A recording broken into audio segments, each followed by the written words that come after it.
Hello, and welcome to the DCIFF Film Chat Podcast. I'm Erin DeVos, and I'll be your host for this season. Join us for insightful interviews that explore the work of up-and-coming independent filmmakers from all over the world. If you're passionate about film and keen to learning about the creative process from the future cinema greats, this podcast is a must-listen for you. Our mission is to provide listeners with the engaging and informative conversations about successful and innovative films, including features, shorts, documentaries, animation, and web series from across the globe. The DCIFF Film Chat Podcast is a unique opportunity for independent filmmakers to have their voices heard in a way no other film festival can provide. You can listen to the DCIFF Film Chat Podcast on all podcast platforms or visit our website at DCIFF-indie.org/DCIFF-podcast. Thank you. Nita's film, she is the screenwriter and as well as an actress in her film From Buckingham Palace, a new web series that she has been working on. And also her film had won Best Web Series for DCFF 2025 as well. So again, welcome to the show. Thank you for having me. Yeah, and we won. So that was quite a surprise actually, because the other two pilots were just fantastic. So I was pleasantly surprised. So yeah, it's a great feeling. Absolutely. Yeah, no, and congratulations again. Like I feel there was so many great films and pilots that had premiered at DCIFF, but certainly yours had stood out for sure. And if you don't mind just sharing a little bit about yourself and then as well as your nominated pilot. So yeah, I'm first and foremost an actress and just got into filmmaking just over a year ago. I'm self-taught, didn't go to film school, and still learning, really. Yeah. Awesome. And then if you don't mind sharing about your pilot too. Yes. So From Buckingham Palace is a short form episodic which has 6 episodes. It's basically it follows a character called Jessica who is in desperate need of a visa sponsor. And she has been in LA for a few years. Her visa's about to run out. Her ex-partner who promised her should help her out is no longer helping her out. So she meets up with her best friend and who is kind of did the same thing in terms of being dishonest about her experience and has kind of made her way into a recruitment position where she owns the company. But to do that, she had claimed she'd worked at Buckingham Palace. And Americans, as you know, are fascinated by the royal family. And she talks Jessica into doing the same thing. And the humor is in the fact that Jessica has no experience whatsoever working anywhere aside from a coffee shop. And to go with that, she is not educated either. So that's where the humor comes in. And she's set her up to go and temp in various different jobs and offices. And without going into too much, there's definitely humor. That's all I can say. Yeah, no, I'm very much a fan of your pilot too, because you definitely see like the elements of humor and like, adjusting to a new work environment, but also in ways like I say clever ways of trying to get to the top and as well as Jessica's new position there as well. So I thought it was executed very well. And which reminds me to ask, like, what inspired you to write Buckingham Palace? And was it based on personal experiences or observations? It came from a time when I was looking for an additional job to help support the screenwriting. And I was applying for like numerous jobs. And every time I'd apply, it kept saying, there's another 100 applicants for this. And then when I would get a response, even though I had qualifications or expertise in whatever area it was, they were just saying it's really competitive and we've gone with somebody else. And so that was what was happening. But at the same time, I had people asking me about Harry and Meghan because it was during the time when Harry and Meghan had moved here. And I remember just one time just thinking about it and putting the two together. And that's how I came up with the idea from Buckingham Palace. So yes, from experience, absolutely. Yeah, so noting like the inspiration behind from Buckingham Palace and knowing, your experience from transitioning to, the UK to here, was there any, I guess, like whether it's like similarities or like differences through the character through Jessica based on like your experience in coming here? Not really. Mhm. Because obviously I came here, for acting. Mm. And that in itself, there was a lot of changes that I needed to adjust to. Mhm. Just in terms of the way they audition here, and it's a bigger market here. So not really in that sense. Mhm. Okay. Yeah. Yeah, that's fair. I guess, yeah, kind of thinking about more related to, well, I guess Jessica, but also like the characters as well. Like Jessica goes through a series of, whether maybe like absurd or like comedic situations. Like what in particular, was there a particular moment that was most fun or difficult to perform? Because noting from that you wrote and also acted in this too, you had wore many different hats. So it had me curious. Yes. There wasn't anything difficult simply because I know the characters so well. And there are moments within the jobs that I've had previously that were comedic, and that really comes from, when you leave school and then you go into a new job, and because you it's a whole new thing, there's always going to be things that you do that are not quite right. And the things that I particularly did are actually funny. And that's where it comes from, because I often thought about times, for instance, when I worked as a receptionist for a law, there's just some funny things that I did, which were quite serious, but they're actually really funny. And so, it really just comes from there. And so to play Jessica with those scenarios was really easy because I was literally just taking myself back. But I must say, because when people watch this, they may think that that's what I did, but it's not. I've exaggerated it in this series. And it's heightened. It's definitely broad comedy, and it's heightened, just for the humor. So yeah, in that sense, it wasn't hard. In terms of what was really funny, in every episode, particularly episode 2 to 6, there's humor in it. And I guess the funniest one for me, the hardest one, where I had to really keep a straight face, was the therapy one, polyglamorous. And that was a little bit hard to do because I just, there were a couple of moments where I did break, and I just kept laughing, and then I was like, okay, I've got to get into this because it is so funny, because it's not something one would do naturally. Mhm.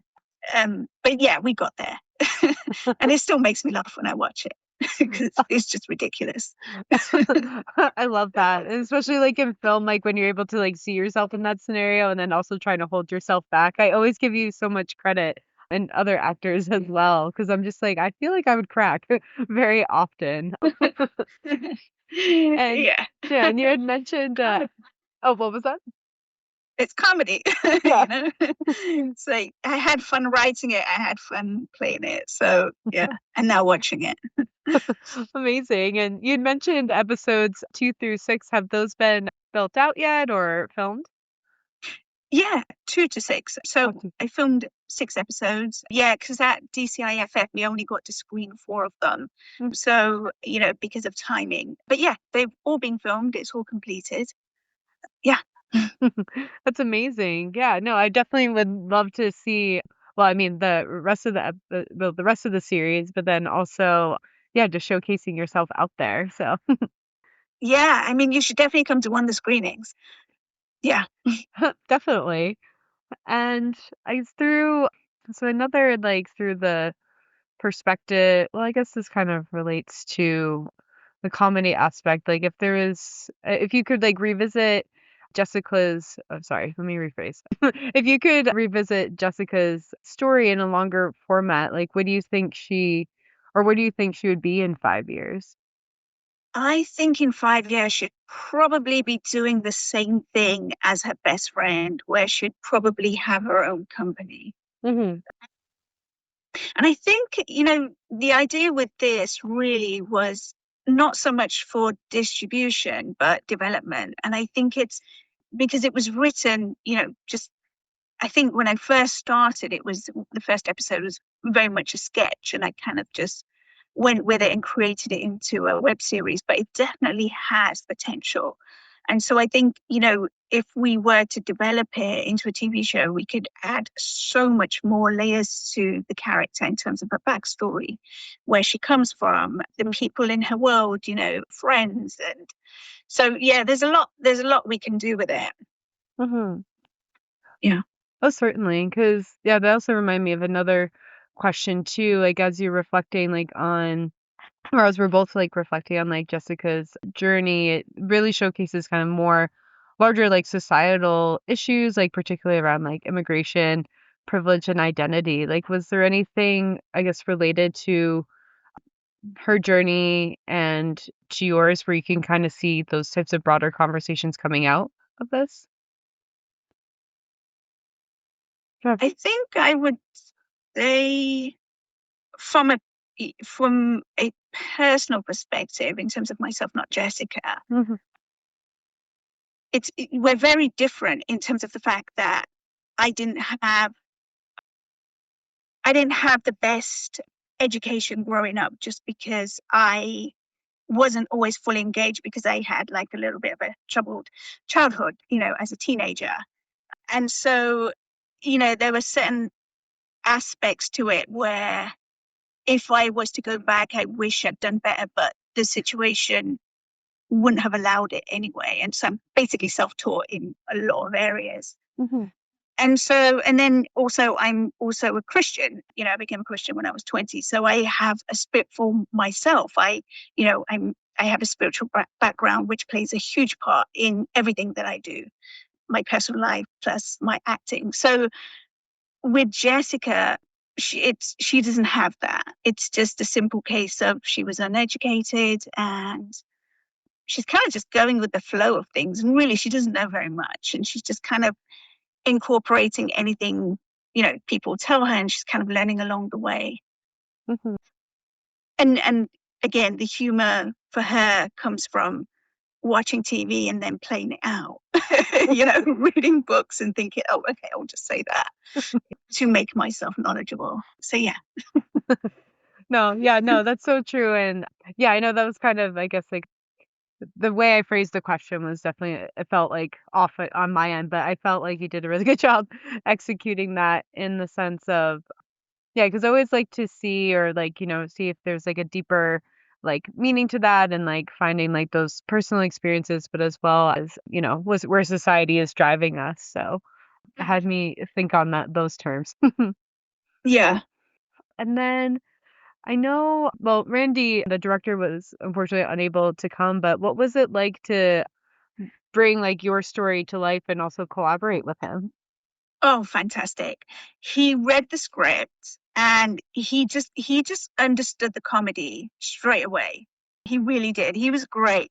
And what I loved about working with Randy is that he was always one step ahead in terms of, going to the location and, making sure everything was right, and, just getting things for the setup.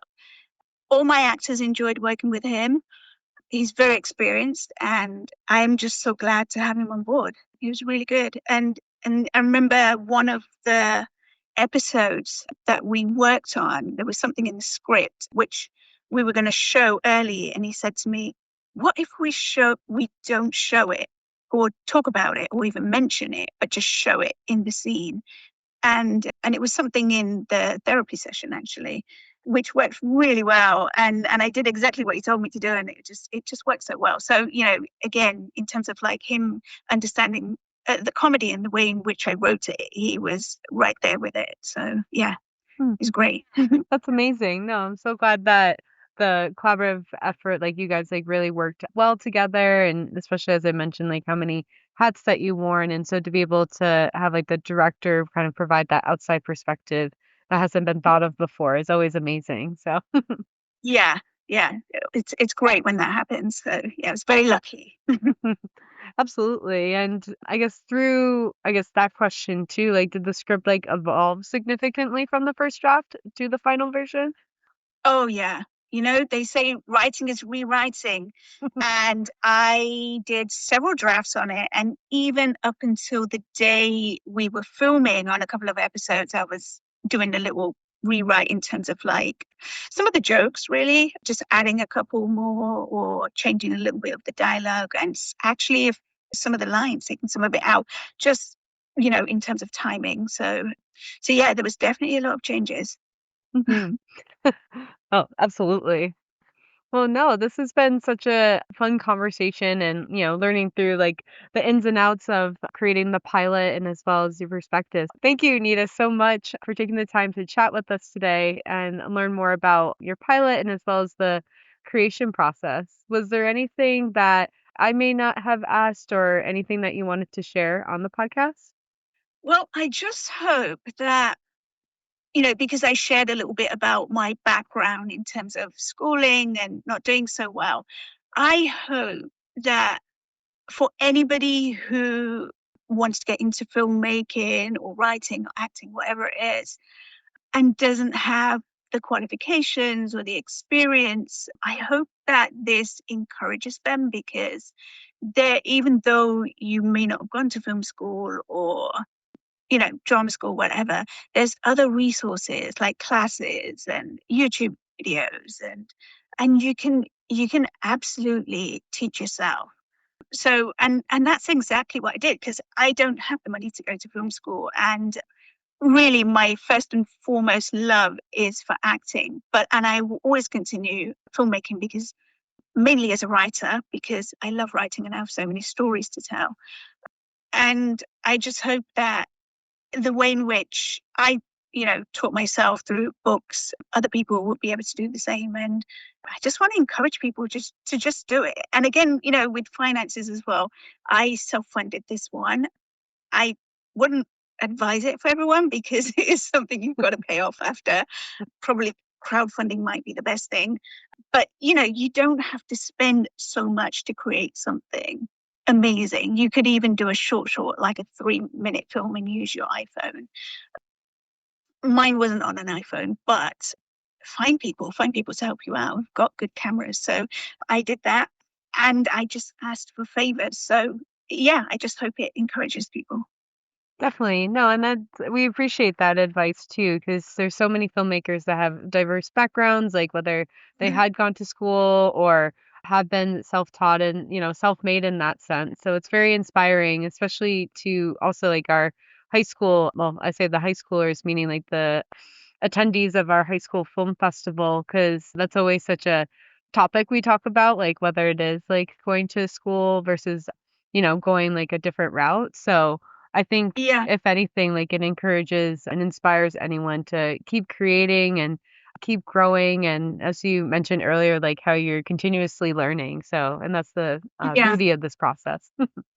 And filmmaking is you never stop learning. You just don't. And I think I listen to a lot of podcasts and I remember I think it's Ava DuVernay who puts it really well. She talks about when she was directing that, we don't always know all the answers to anything. And one of the things that I remember she said very clearly is that if you don't understand something, just ask the DP, say, can you explain that to me? I'm not sure what that means. And I felt so encouraged by that because I directed 2 of the episodes and I'm not a director. I used that opportunity to basically learn. So, and there were obviously a couple of moments where I asked the DP a couple of questions or, he gave me a couple of alternative options and then we'd talk about it. And so, yeah, it's great. You just keep learning and keep adding to your set of skills. Mhm. Definitely. Yeah, no, and we will keep going and growing. So thank you so Absolutely. much. Amazing. Yeah, no, but thank you again for chatting with us today. This podcast is brought to you by the DCIFF supporters. We could not be here without all of you to be sharing this amazing outlet with filmmakers from around the world. If you are interested in supporting DCIFF, head on over to our website through the link description in the bio of this episode, or you can go right to the website, which is DCIFF-INDIE.org, to connect with us and learn more about our Future of Film programs, our festival, and also more educational opportunities in what we do with our high school students, community, and beyond. We look forward to your support.